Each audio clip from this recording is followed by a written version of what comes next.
Good day and welcome everyone to the Lockheed Martin First Quarter 2021 Earnings Results Conference Call. Today's call is being recorded. At this time, for opening remarks and introductions, I would like to turn the call over to Mr. Greg Gardner, Vice President of Investor Relations. Please go ahead, sir. Thank you, John, and good morning. I'd like to welcome everyone to our First Quarter 2021 Earnings Conference Call. Joining me today on the call are Jim Taiclet, our Chairman, President, and Chief Executive Officer, and Ken Possenriede, our Chief Financial Officer. Statements made in today's call that are not historical fact are considered forward-looking statements and are made pursuant to the safe harbor provisions of federal securities law. Actual results may differ materially from those projected in the forward-looking statements. Please see today's press release and our SEC filings for a description of some of the factors that may cause actual results to differ materially from those in the forward-looking statements. We have posted charts on our website today that we plan to address during the call to supplement our comments. These charts also include information regarding non-GAAP measures that may be used in today's call. Please access our website at www.lockheedmartin.com and click on the Investor Relations link to view and follow the charts. With that, I'd like to turn the call over to Jim. Thanks, Greg. Good morning, everyone, and thank you for joining us today on our First Quarter 2021 Earnings Call. As today's release illustrates, we had a strong financial results this quarter and continue to perform at a high level strategically and operationally. Our achievements reflect the quality of our workforce, the breadth of our products and services, and the focus we all have on delivering value to our customers and stockholders. We continue to deliver these results in spite of the ongoing difficulties presented by the COVID-19 pandemic. And my thanks go to the men and women of Lockheed Martin for their outstanding contributions during these challenging times. I'll begin today with a quick update on the strategic acquisition of Aerojet Rocketdime that we announced in December, a transaction we believe will enhance Lockheed Martin's ability to develop and supply advanced products in support of national security and our civil space objectives. We also plan to strengthen Aerojet Rocketdyme's capabilities as a merchant supplier with improved offerings for all of its industry and government customers, which is a critical component of closing our acquisition business case. Last month, Aerojet stockholders approved the merger agreement, with over 99% of votes cast being in favor of the transaction. Also this quarter, as expected, both companies received a request for additional information, or a second request, from the Federal Trade Commission as part of the regulatory review process. The second request extends the waiting period pursuant to the Hart-Scott-Rodino Act. We're working cooperatively with the FTC and continue to expect resolution of the regulatory review process by the latter part of 2021. Moving to our financial and operational results, Lockheed Martin got off to a strong start for the year. Ken will discuss our financial results in more detail and provide an update to our 2021 financial outlook, which increases key financial metrics across the board. But I'd like to continue by providing a few highlights right up front. First quarter sales increased 4% over the year earlier period, with Rotary and Mission Systems growing 10% due to the delivery of an international pilot training system and ramping production of Sikorsky aircraft. Segment operating profit increased as a result of our sales performance, and earnings per share also saw strong growth. Our EPS benefited from gains in our Lockheed Martin Ventures Fund.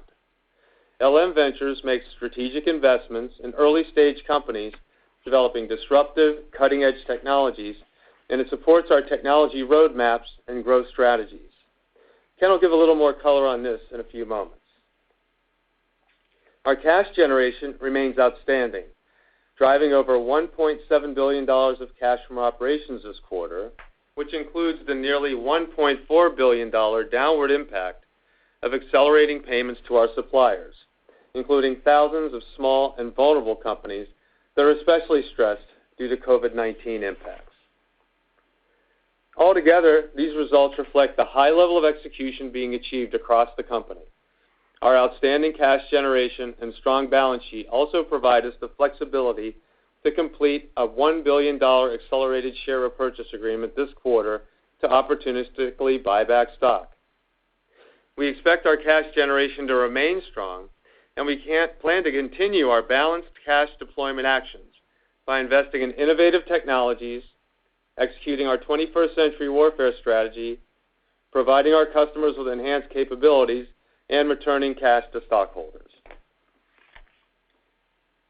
Turning to federal budgets, as a reminder, the fiscal year 2021 budget cycle marked the final year of the Budget Control Act that was originally enacted in 2011. The Department of Defense appropriations approved as part of the FY 2021 Omnibus Funding Bill resulted in a fully funded national defense budget of approximately $740 billion.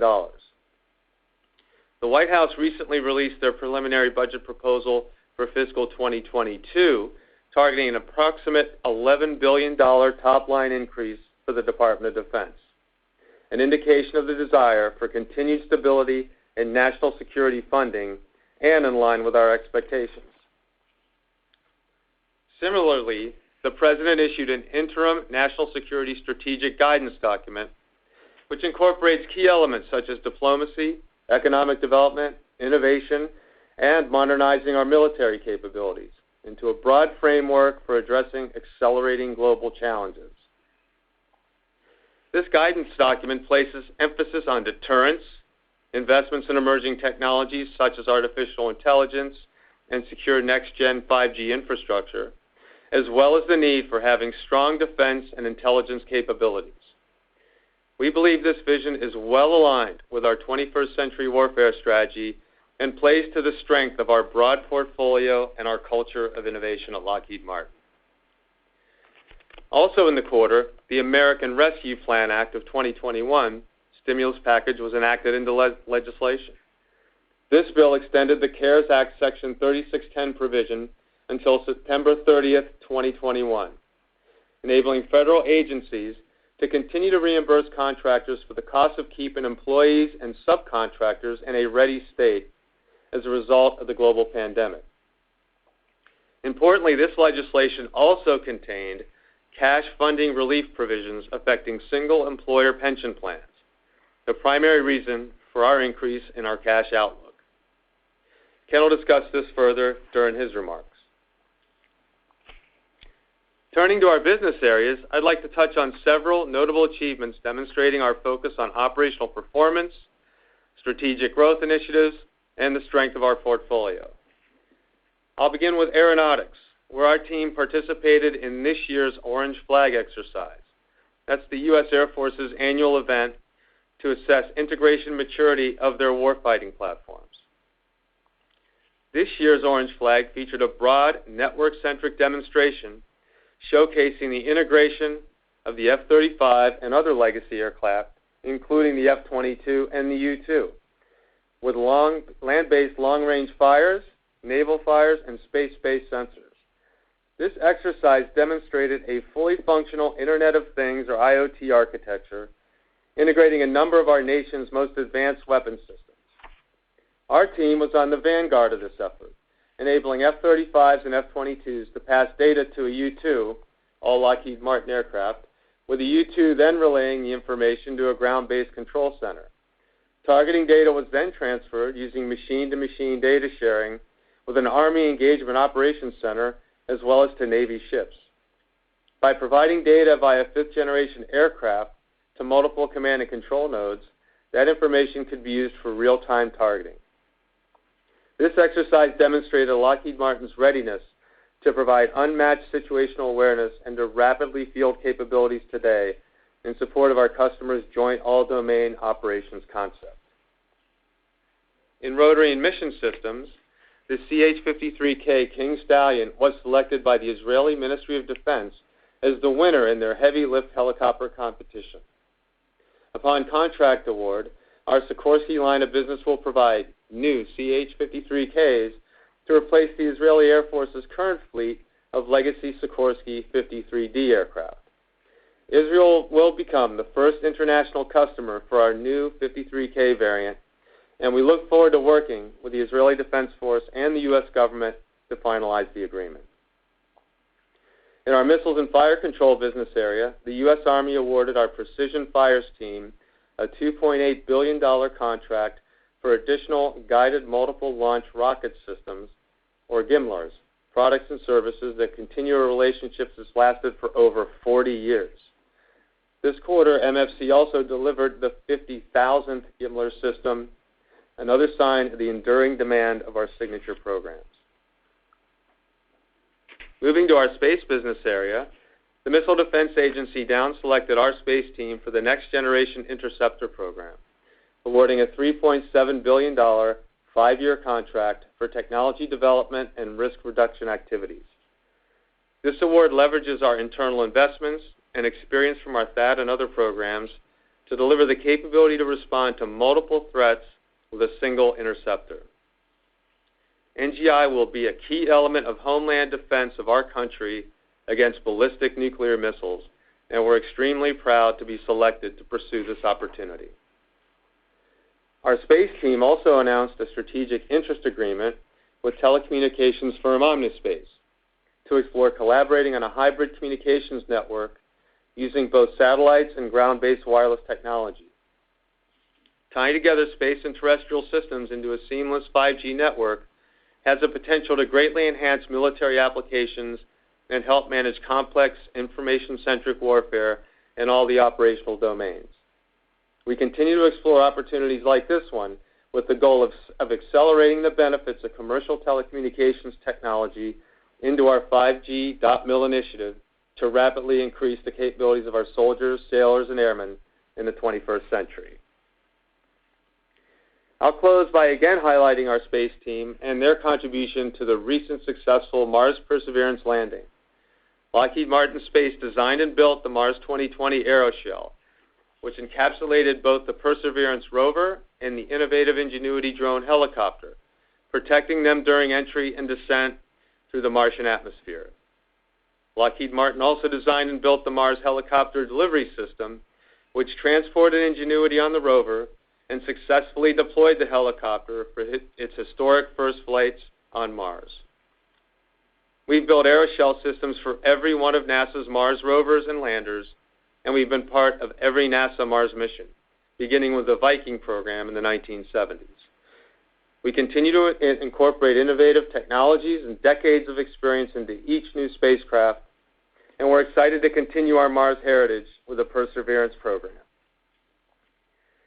These many achievements highlight the breadth of our portfolio, our focus on innovation and next-gen technologies, and our commitment to providing the United States and its allies with 21st century capabilities to support crucial national security missions. And with that, I'll turn the call over to Ken. Thanks, Jim, and good morning, everyone. As I highlight our accomplishments, please follow along with the web charts that we've included with our earnings release today. Let's begin with Chart 3 and an overview of our results for the quarter. We saw strong results in sales, segment operating profit, cash from operations, and earnings per share this quarter, while maintaining our backlog of $147 billion. We generated $1.7 billion of cash from operations, and we continued our balanced cash deployment actions, including the execution of our $1 billion accelerated share repurchase program this quarter, returning a total of $1.7 billion to our stockholders, including our quarterly dividend payments. With these results and strong performance from our Rotary and Mission Systems segment, we are able to increase our outlook for the year for all key financial metrics. And turning to Chart 4, we compare our sales and segment operating profit this year with last year's results. Sales grew 4% compared with last year to $16.3 billion, continuing our expected growth of the business, while segment operating profit was $1.7 billion. We had a segment operating margin of 10.8%, consistent with our expectations, as we did not record any equity earnings this quarter due to no launch events in our ULA joint venture at Space. Chart 5 shows our earnings per share for first quarter 2021. Our earnings per share of $6.56 was 48 cents above our results last year, driven by volume, and as Jim mentioned, includes 18 cents of a gain from investments in our ventures fund. And I'll discuss this a little more in a subsequent slide. This was partially offset by 10 cents in severance charges from previously announced actions taken to improve efficiency and lower total costs for our business. On Chart 6, we will discuss in more detail the cash return to our stockholders this quarter. Subtracting our capital expenditures from approximately $1.7 billion of cash from operations, our free cash flow was nearly $1.5 billion. By executing our planned share repurchases of $1 billion in the first quarter, as well as providing our dividend of $2.60 per share, we were able to return 119% of free cash flow to our stockholders this quarter. And moving on to Chart 7, as we noted, we are increasing our outlook for this current years for sales, segment operating profit, earnings per share, and cash from operations. On Chart 8, we show the increase to our sales guidance range of $200 million and reflected in our estimated sales range for rotary and mission systems. This increase reaffirms our growth for 2021, projected to increase year over year by 4%. On Chart 9, we show our outlook for segment operating profit by business area. And consistent with sales, we have increased our RMS and our outlook by $25 million. On Chart 10, we take a closer look at our increased guidance for 2021 earnings per share. As I noted a moment ago, we recorded a $68 million gain on strategic investments we hold in our Lockheed Martin Ventures Fund, which translates to approximately 18 cents in earnings per share. As Jim noted previously, these investments are part of our growth strategy, focused on innovative technology in early-stage companies, and their valuations may fluctuate over time. Moving on, reduced tax expense as a result of the American Rescue Plan Act and the timing and execution of our share repurchases have also favorably impacted our outlook for EPS, as has the increased earnings we noted from rotary and mission systems. There is an offset to incorporate the non-recurring severance charge we discussed earlier. In total, our full-year earnings per share outlook has increased by 40 cents at the midpoint of the range. On Chart 11, we will look at our increased cash flow forecast for 2021, with increases also estimated for 2022 and 2023. With the passage of the American Rescue Plan Act, we are no longer planning to make a $1 billion discretionary pension contribution in 2021. This benefit is partially offset by reduced pension tax deductions, with the net increase to cash estimated to be about $600 million. The net impact also improves our anticipated cash flow in 22 and 23. This change allows us to recover the entire $8.3 billion of existing CAS pre-funding credits by 2026. And based upon this change in law and our current estimates and assumptions for future pension asset performance, we do not believe there will be a required pension cash contribution before the year 2026 and minimal contributions thereafter. In total, this change in legislation increases our 3-year cash flow estimate by $1 billion, and combined with reduced future CAS expenses, will improve our cost competitiveness and our affordability to customers going forward. I should note, as I did on our last call, that this outlook and trends are prior to an R&D tax deduction impact from the 2017 Tax Cuts and Jobs Act that's effective in 2022. And to conclude, on Chart 12, we have our summary. We believe that the first quarter of 2021 has laid the foundation for a strong year. Our backlog remains robust, and our key programs continue to deliver growth and sustain performance. We have increased our full-year outlook for sales, operating profit, earnings per share, and cash from operations. And as a result of a change in legislation, our 3-year cash flow expectations have grown by $1 billion. And with that, John, we're ready to begin the Q&A. Certainly. And ladies and gentlemen, if you wish to ask a question, please press 1, then 0 on your telephone keypad. You may withdraw your question at any time by repeating the 1-0 command. And if you're using a speakerphone, please pick up the handset before pressing the numbers. Once again, if you have a question, you may press 1, then 0 at this time. And first, with a line of Rob Spingarn with Credit Suisse. Please go ahead. Hi, good morning. Good morning, Rob. Good morning. Wanted to dig into space a little bit. Two-part question, one for each of you, and I thought I'd start with Ken, and just wondering how we think about top-line growth for the three space subsegments, so satellites, strategic and defensive missiles, and space transport over the next few years, ex the AWE fade, particularly now that we have some budget details from NASA. And then, Jim, while we're on the topic of space and NASA, and with the Artemis HLS award to SpaceX last week, and all of the other startups we're seeing, the new space crowd is coming on strong, and I wanted to ask you how you think about that from Lockheed's perspective. Thank you. Sure. Hey, Rob, it's Ken. I'll start off with your long-term question regarding top-line growth.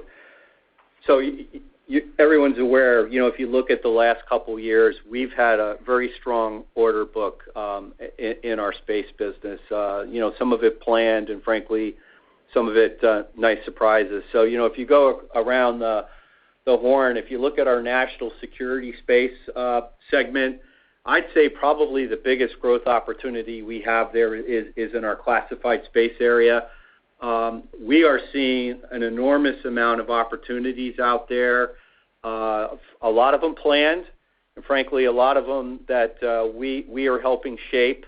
And so, I'd say long term, there's a lot of opportunities there in national security space. From a strategic and missile defense standpoint, I would start out with what Jim described as a very nice win for us, which was the NGI contract. I think over the next couple of years, we're going to see some nice opportunity from a growth standpoint there. That program will be developing and demonstrating JADO enabling systems, and they'll be ready for operational use as early as today. So some opportunities there. I'd say the second area of large top-line growth opportunity is our hypersonics business. So if you think about hypersonics today, we're gonna do about $1.5 billion, rough numbers, of sales in our hypersonics area, and roughly about 2/3 of that is in our space business. Think of that as CPS. So I think some strong opportunities there. And then commercial space, probably not as robust growth as the other two business segments, but we do see some opportunities there, and that's in light of Homeland Security. I'm also going to mention the one initiative with OmniSpace that Jim brought up. I think there's some exciting opportunities there, not just in the government arena, but also in the commercial arena that will help shape with them.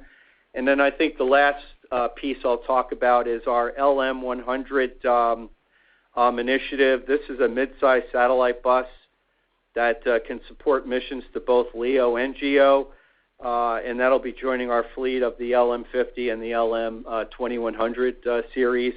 And some of those investments in advanced payload technologies and demonstrations will be using that bus that can yield some future growth. So I think there are a lot of exciting opportunities there for us in space. It really is an opportunity-rich environment. And Rob, when it comes to space from a strategic standpoint, I think the important framework to start with here is that 80% or more of our space operations revenue comes in national security, space, and strategic missile defense. So the remaining 20% is where sort of the action is on exploration. And, we're playing right in the middle of that. So we were on the largely commercial team led by Blue Origin, the national team, on the moon lander. That our team did not particularly be successful in this didn't mean we weren't participating. We were part and parcel of the new order, if you will, in civil space, and teamed up with Blue Origin. On the other hand, we've got a franchise position on Orion, and Orion's the actual crew compartment spacecraft that will be used for the Artemis missions going forward. So we've got a great position there. We'll continue to work with, whether it's OmniSpace or others, Blue Origin, SpaceX, whatever makes sense for us from a partnership / competition perspective. We're going to play and we're going to be there. But again, 80% of our space systems net revenue is going to be coming from, again, franchise situations in strategic missile and missile defense and national security space, where I'm not seeing those newer firms play at the level where they can compete with us. Our next question is from Seth Seifman with J.P. Morgan. Please go ahead. Thanks very much, and good morning. Jim, your sort of vision for the company that you've talked about would seem to require maybe some changes in the way that the department interacts with contractors. I guess, after being in the role for a year, what would you say are the top one or two changes that you need from the department to, kind of really drive the 21st century warfare strategy, and what's the plan for getting those? Sure. Seth, let me just frame up the strategy quickly for everyone on the call, and then for each of the sort of 4 or 5 main areas, I'll make a point as to what we hope to encourage and work with our government customer to do on their side. So overall, our objective is to lead our national defense enterprise, which is industry and government and the military services, toward a higher and faster trajectory of development. This is essential to meet the challenges, I think, in an area of resurgent great power competition. So this isn't just a business strategy. I think it's a national strategy that's an imperative.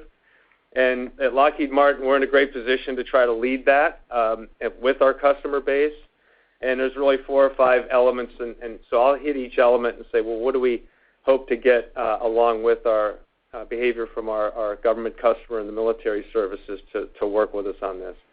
First of all, I think it's imperative, again, we establish what we call a 5G.mil network architecture. So something that is a standards-based architecture with interfaces, frequencies we're going to use, bands we're going to employ, ways to do hierarchies and use intellectual property from numerous companies inside and outside the defense enterprise to actually create an architecture just like you see being done in, say, 5G in the telecommunications world.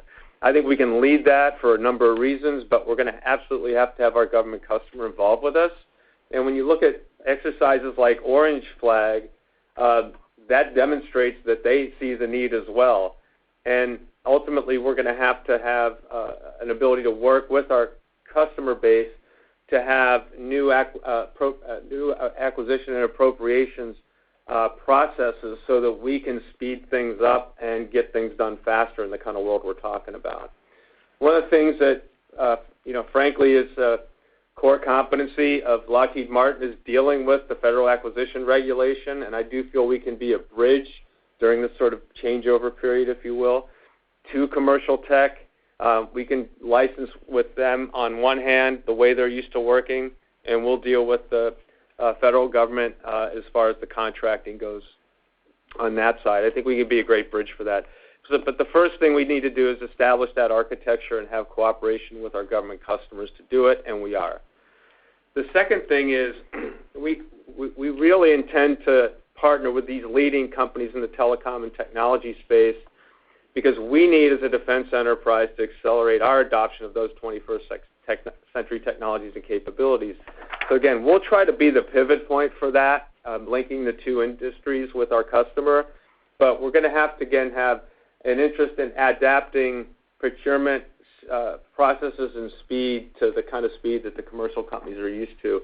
There's an interesting model for this in the intelligence community. There are some budgets that are handled at the DNI level, which have a lot more flexibility than a standard DoD budget line would have. And so that's just one idea, but we need to start working with our customer more closely on some of those fast-track kind of initiatives. The next piece of what we're going to do at Lockheed Martin is we're going to enable eventually all of our major platform programs in aerospace, maritime, and land domains to seamlessly connect into this architecture. And then on the customer side, we're going to have to work with them to make sure that they're comfortable using the standards that we come up with and some of the software-defined network protocols that we intend to use. We're going to have to work with them on that. Now, why that's important is because currently the sequential design test paradigm that the Department of Defense uses to develop weapon systems is too perfectionist and too slow to actually do this. And so we want to work with our government customers to use a more rapid development process. So, for example, on hypersonics, we're already using it. We look for 80-20% kind of splits on success on all the test points and metrics, and we move on to the next test. We don't strive for 99% to 100 because that will be too slow to get this done. So there's a sequential design test paradigm change, frankly, Seth, that we have to work with our customers to achieve there too. And at the end of all of this, why are we doing this? I think at the end of it all, our customers are going to achieve greater deterrence capability and operational abilities by moving towards this direction. And our shareholders are going to benefit too, because we're going to be a stronger and more resilient growth machine and engine for our business. So there's benefits to shareholders, there's benefits to government, and we hope to lead the charge on this. And our next question is from Rob Stallard with Vertical Research. Please go ahead. Thanks so much. Good morning. Hey, Rob. Jim, there's been some commentary out of Congress over the last month or so about the F-35 and the operating cost of the aircraft. I was wondering if you could give us your perspectives on this issue and what the obstacles could be to getting this operating cost down to a more agreeable level. Thank you. Sure. So what I'll start with is an ex-Air Force pilot and having spoken to Israeli pilots and our own test pilots here at Lockheed Martin and also those serving in the military today in the United States. This aircraft's the most capable fighter plane ever developed in history. It's got a lot of leading-edge technology with it. Just the propulsion system alone integrated with the stealth technology is pretty groundbreaking. It enables this airplane to do things that no other one can do and survive in the process of that. The other piece of it is Lockheed Martin was ahead of even my thinking in making sure that the F-35 would be, ultimately a hybrid base station or a mobile compute node for the battlefield. And so we've got the sensor capability, the computer processing power, and the communication linkages from that airplane to the network. Again, that makes the airplane much more than just a single purpose fighter. So having said all that, it's an expensive machine, and it's expensive to maintain in large part because of the stealth technology that's more advanced than anywhere else. Having said all that, we are working on all three dimensions of affordability with the customer very closely, myself included, and that is on production, where the company's already achieved the goal of $80 million F-35A, and we're $1 million or $2 million below that these days. So production's in good shape. We're going to keep working on it. For modernization, this airplane, because of the evolving threat and the speed at which that's happening, is going to have to continually modernize, and if we can employ some of these commercial technology practices into our own modernization program, we'll be able to get some efficiencies out of that. And then sustainment is also key, and what we need to do is have a joint strategy and develop it with our joint program office and our services through the end customers that have to actually fix this aircraft and maintain it in the field to get the optimal sustainment strategy, the right level of funding for spare parts, et cetera, and really clearly define roles and responsibilities for the depot system, for frontline maintenance, and for the OEM and our supply chain. I think that's a very doable thing, and we're embarking on that, led by the Joint Program Office and the service chiefs. So I think we're going to address all three dimensions, and that the goals that the government has put in place for us at $25,000 a flight hour, if we work with them in tandem, is achievable. And next we'll go to Peter Arment with Baird. Please go ahead. Yes. Good morning, Jim and Ken. Hey. Ken, maybe just a high-level one on the backlog, your target, I think, of $150 billion in 2021. Maybe if you could just walk us through some of the key moving pieces that you think they're going to allow you to get there, and anything to call out on the international front. And just, Jim, related to that, if you could also just comment if you're seeing any kind of changes in the new administration on the international award front. Thanks. Hey, yeah, thanks. Good morning. So, yeah, from an order standpoint, you're right, Peter. We think, if you look book-to-bill, it'll be by the end of the year, it'll be above 1, and we should be close to about $150 billion. A couple of the key awards that will get us going forward are there's a variety of F-35 orders. I'd say probably the one worth highlighting or the two worth highlighting is, if you recall, Lot 15 for F-35, we deferred the booking of that last year, and we moved that into this year. That's a big order. And in there is, just sticking with the international theme, there is a good size of not just U.S. airplanes, but also partner countries and FMS countries. The other big F-35 order, which is in the fourth quarter, would be Lot 16 production. And think of that as, just ballpark $9 billion. And similar to Lot 15, it's got U.S. airplanes, it's got partner airplanes and FMS airplanes. In fact, when you start getting out into that time period, the partner and FMS percentage of aircraft starts getting close to roughly 50%, and we still see continued demand there. We have a handful of other international aeronautics orders out there. There's a few F-16 orders. There's a few C-130 orders. Another key one will be the next tranche of CH-53K. That's Lot 5. We're expecting that order this year. There's a bunch of PAC-3 fiscal year buys that we're expecting this year. There is a reasonable size span order for the space business, which is Australia. There's a few special programs out of space. So I would say we are extremely comfortable with our orders profile. I would say the only one that possibly could move out to the right would be the Lot 16 production order. And again, that'll just be timing. Can the Joint Program Office and us get alignment on pricing? And in fact, I'll just bring up the point. I'm sure someone's going to want to talk about the pension change, but one of the rationale for us to quickly declare why we're going to implement the CAS adoption to 2022 was for us to get that into our forward pricing rates into 2022 and beyond, because in fairness to our customers, they're not going to conclude negotiations with us until we push that that benefit down to the business areas and into their forward pricing rates.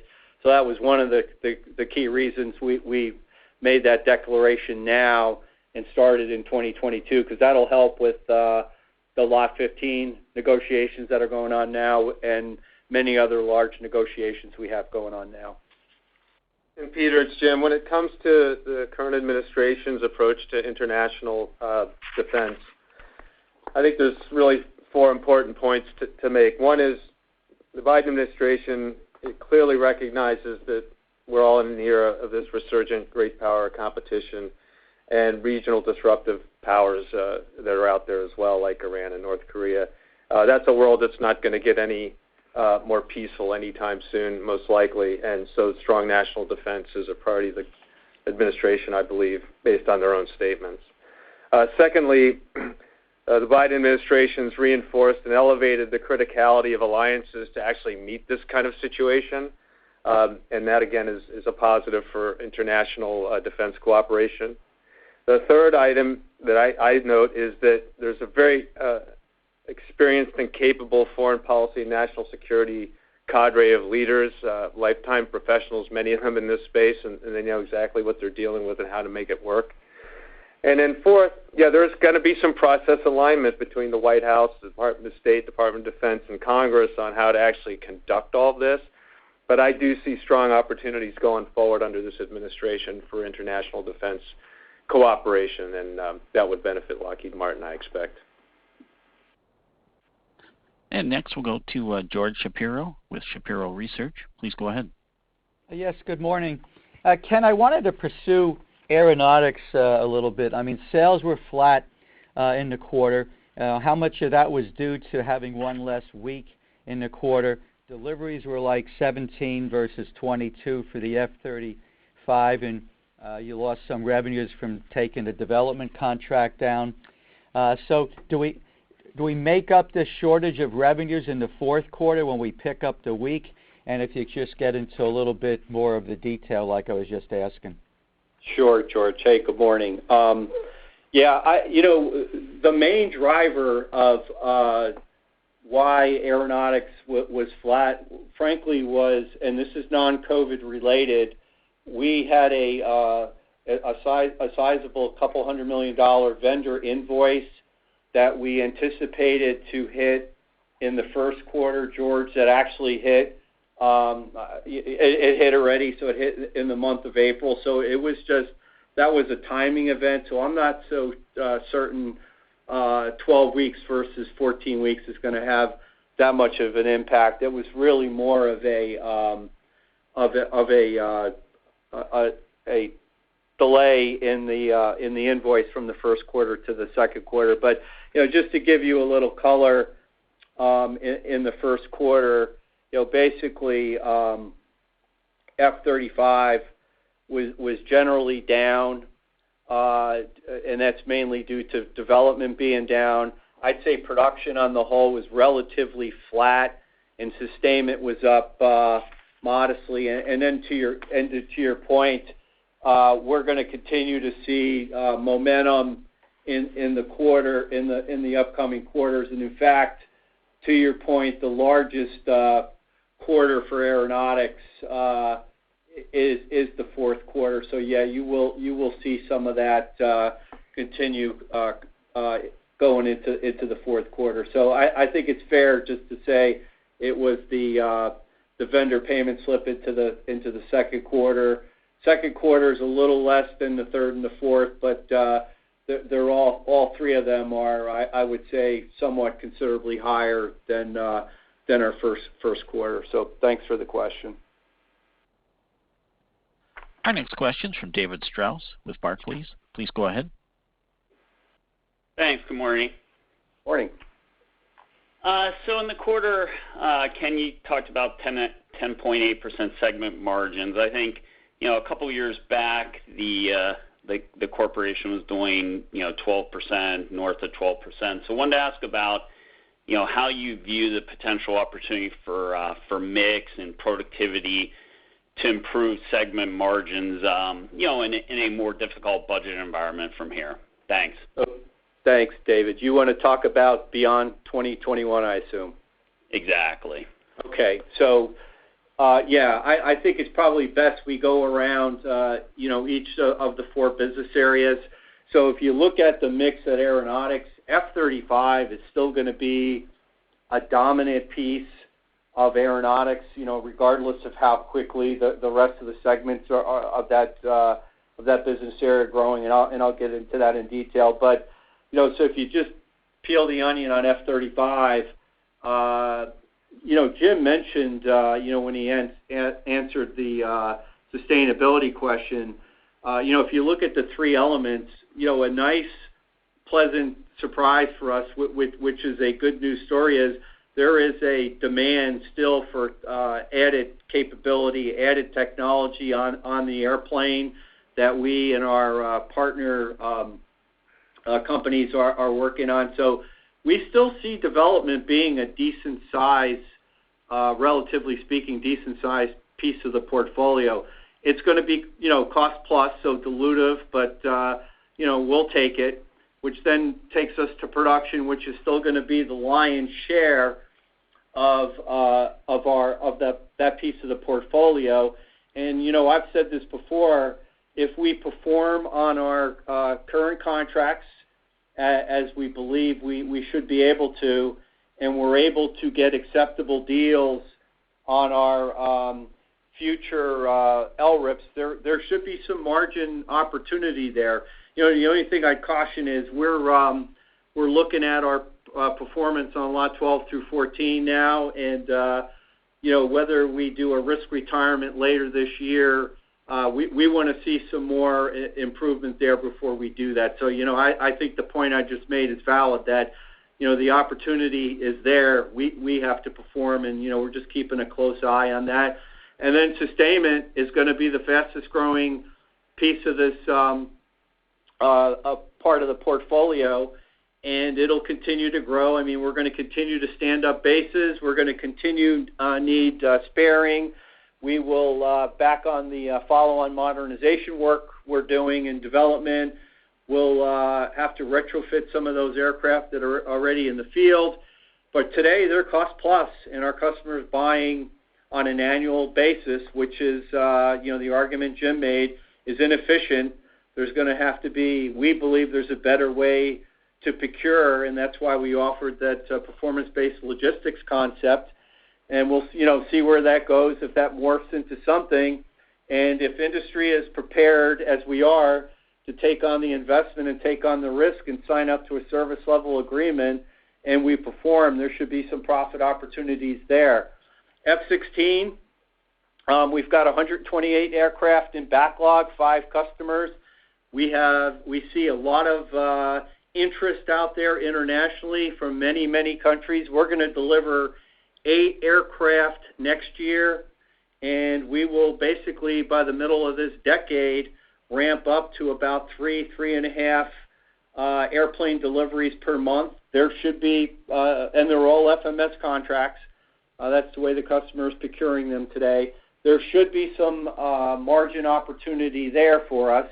And then the last piece of aeronautics is our Skunk Works, and it is our fastest growing piece of aeronautics, likely will be in the foreseeable future, but a lot of those contracts are classified. A lot of them are cost plus.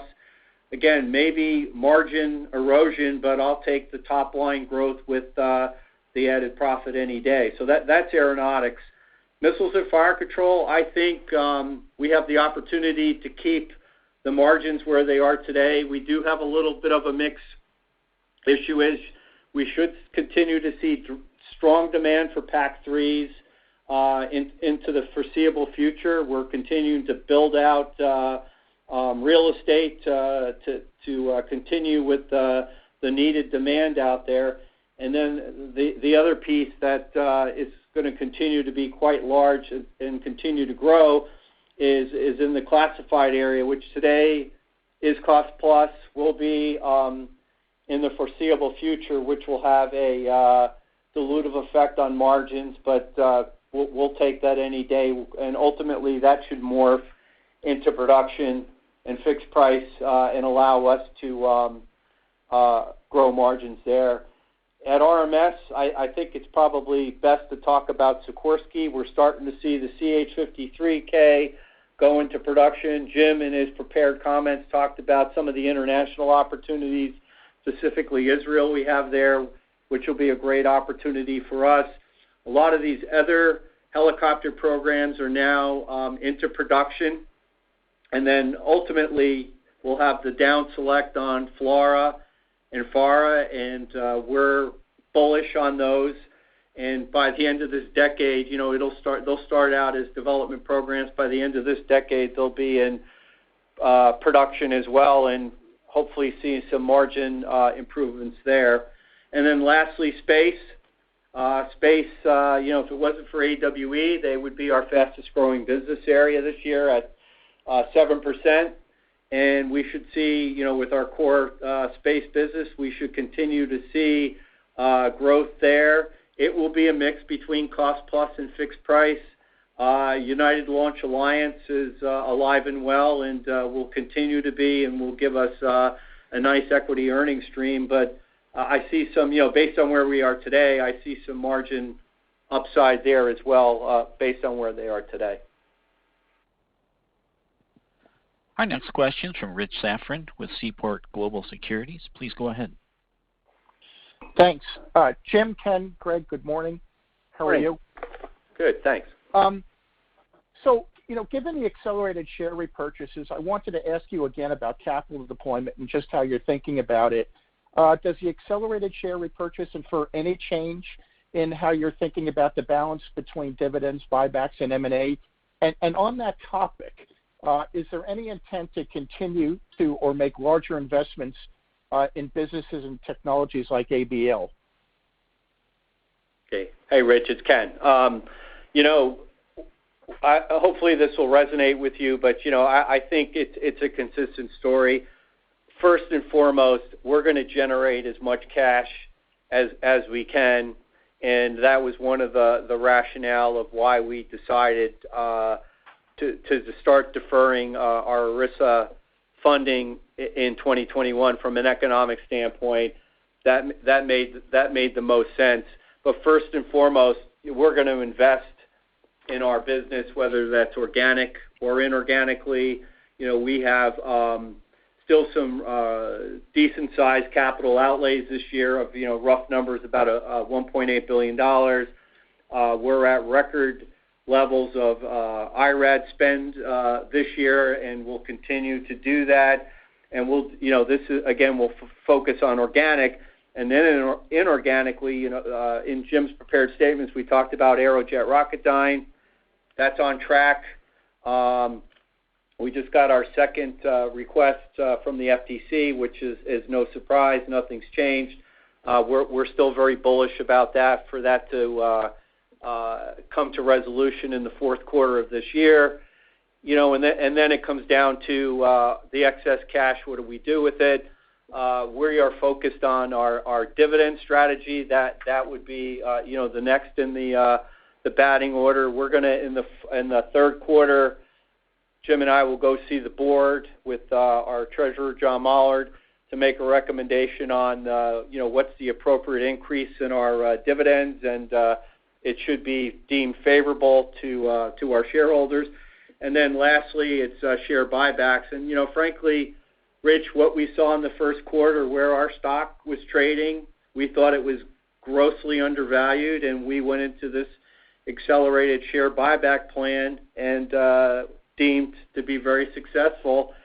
And we will opportunistically in the next 3 quarters buy back stock where it makes sense. And think of that as anywhere from $500 million to $1 billion in the next 3 months. We have the balance sheet to do everything I just described, and we'll continue evaluating that. And I'll hand it over to Jim to talk about if there's any other investments. And I think you mentioned ABL and other type opportunities out there. Yes, Rich, and going back to that overall strategic framework that I outlined earlier. You hear a lot in there about partnering with leading technology companies, leveraging commercial industry research and development investments they've already made or are making to reduce our costs that we then transmit to our customer. So we want to use the full range of transactional options inclusive of our defense industrial-based colleagues that we're used to dealing with, but well beyond that, right? So ABL is more of a kind of a bulk buy option type commercial agreement, for example, which is maybe the lowest on the spectrum of what you might do.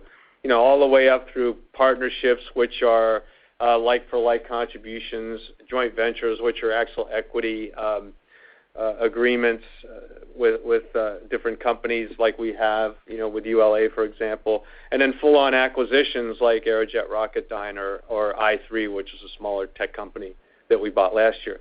So we're going to use that full range of transactional options to pursue the strategy that I talked about. So you'll see us be, I think, a little more creative at times, a more open aperture, but it'll be thoughtful. It'll all fit within the batting order that Ken just described, but we're going to make sure that we're being, widely viewing the options so that we can take advantage of cost reduction, of R&D that's already been made in other sectors, or of other business models. So just one last point on this.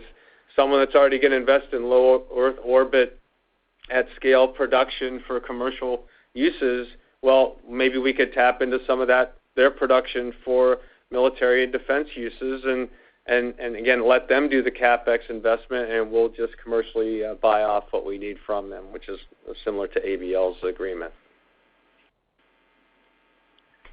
And our next question's from Kristine Liwag with Morgan Stanley. Please go ahead. Hey, good morning, everyone. Morning. How has the relationship with ABL evolved since initially investing in the company? And also, what does an exit of an investment look like at LM Ventures? Will you eventually acquire them, sell your stake, or IPO? How do you look at that? Hey, Christine, it's Ken. We really didn't make an investment in ABL. What we basically agreed to is to commit to a range of launch vehicles, and think of this for lower level satellites that don't require the horsepower of, say, our United Launch Alliance. The only investment we do have is it's in our ventures group, and think of that as this is more for the technology that they bring to make our products better, and it's a relatively modest. That's a relatively modest investment. So I'm not sure I would look at it as something that from an acquisition standpoint. And the question you asked for when do we look at getting out of those type investments? So we did, as you heard, we did have some investments that actually went public that allowed us to make a gain.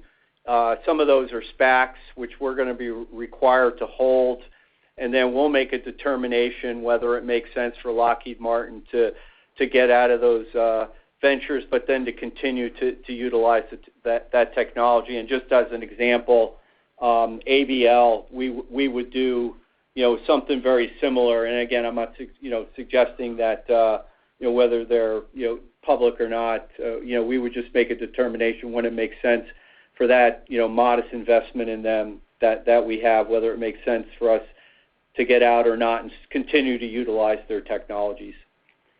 John, this is Greg. I think we have time for one more.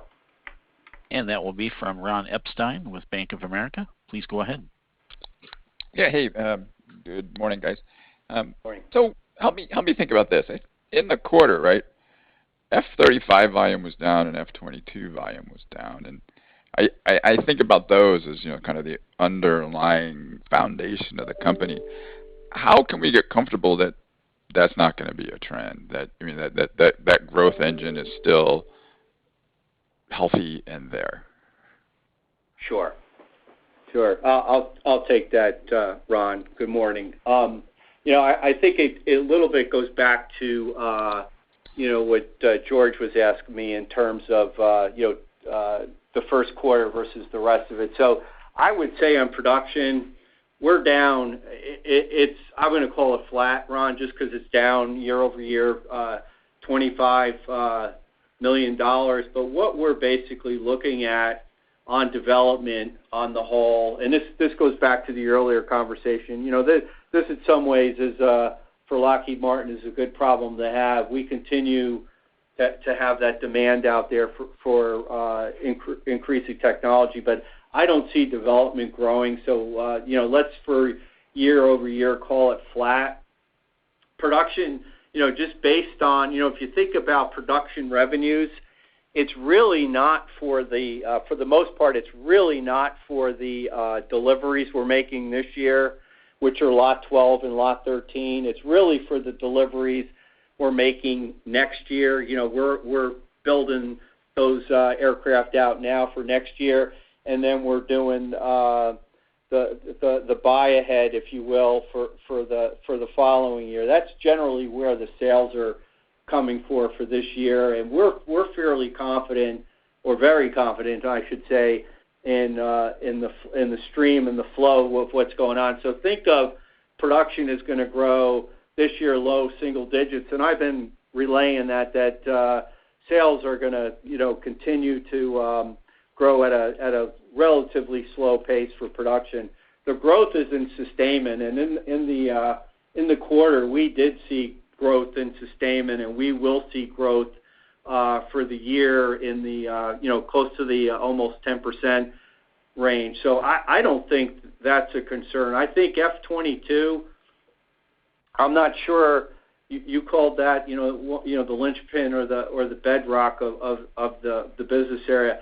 I'd say Ron, relatively speaking, F-16 is almost double the size of F-22. I think that's more of the barometer of where the rest of aeronautics is going, including the Skunk Works. I would say F-22 is going to continue to be flat and declining, as will C-130. And the pleasant surprise on C-130 is it's not declining as quickly as we thought it was. The team has done a nice job of getting congressional ads from the United States government and international customers for that great workhorse, and that's going to be flat over time. So I'd say your big drivers going forward for growth at aeronautics will be sustainment on F-35, F-16, and then the Skunk Works, and then the bedrock, if you will be the modest growth that we're going to have going forward on production.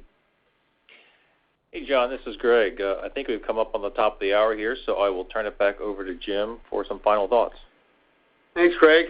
Lockheed Martin had a strong first quarter, delivering outstanding performance operationally for our customers, providing continued growth and value for you, the stockholders, too. And I want to just close by reiterating my thanks to the Lockheed Martin team for their dedication and commitment to excellence during a difficult time for everyone.